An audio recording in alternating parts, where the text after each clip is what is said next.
نحمده ونصلي على رسوله الكريم محمد وآله وأصحابه أجمعين أما بعد.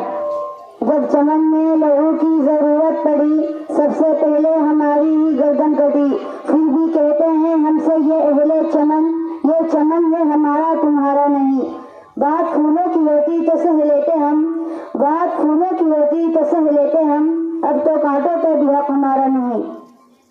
محترم علماء کرام اور ہندوستان کے غیور مسلمانوں، جب سرزمین ہند پر انگریزوں کے ناپاک سائے پڑے، باشندگان ہند پر ظلم و ستم کے پہاڑ توڑے جانے لگے، جب ہندوستانیوں کا خون پانی سے ارزاں ہونے لگا، جب اپنے وطن کی عزتیں سڑکوں پہ نیلام کی جانے لگی، جب ان کی جانیں کھلونے سے سستی ہو گئی، جب اپنے وطن عزیز میں ہی ان کا رہنا مشکل کر دیا گیا، اور جب انگریزوں کا خونی افریقیت ہندوستانیوں کو اپنے پنجۂ غلامی میں جکڑنے لگا، تب ایسے نازک حالات اور ہولناک ماحول میں جبکہ منہ کھولنا قیامت سے کم نہیں تھا، اپنی زبان کھولنا غیر موت کو دعوت دینا تھا، وقت کے سب سے بڑے عالم دین امیر المحدثین حضرت شاہ عبد العزیز محدث دہلوی رحمہ اللہ نے انگریزوں کے خلاف جہاد کا فتویٰ جاری کیا.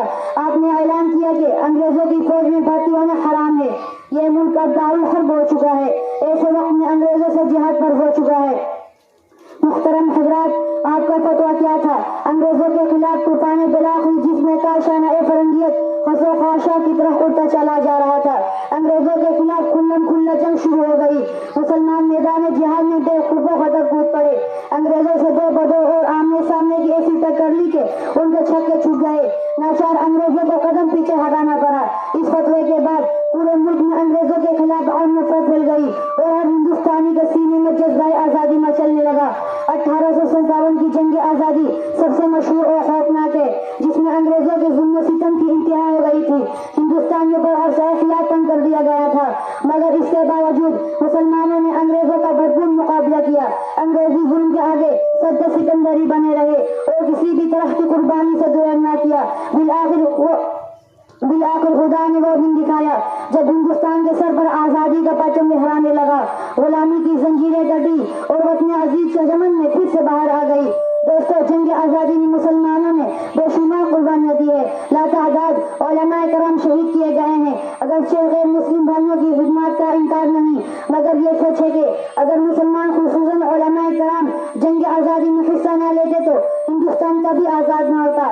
آج ہندوستان کی تاریخ کو مسخ کر کے پیش کیا جا رہا ہے، مسلمانوں کی قربانیوں اور علماء کرام کی محنتوں کو فراموش کیا جا رہا ہے.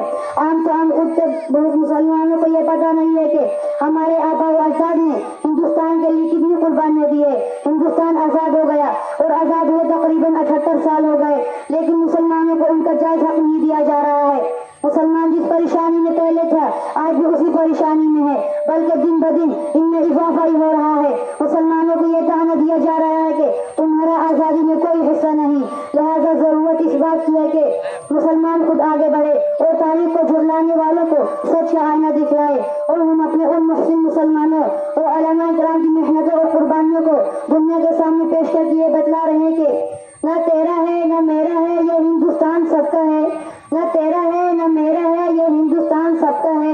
نہیں سمجھی گئی یہ بات تو نقصان سب کا ہے، اور جو اس میں مل گئی ندیاں وہ دکھلائی نہیں دیتی، اور جو اس میں مل گئی ندیاں وہ دکھلائی نہیں دیتی. مہا ساگر بنانے میں ہاتھ سب کا ہے. وما علینا الا البلاغ. آئیے حضرات، اب میں تھوڑے سے محفل میں حرکت لانے کے لیے اور آپ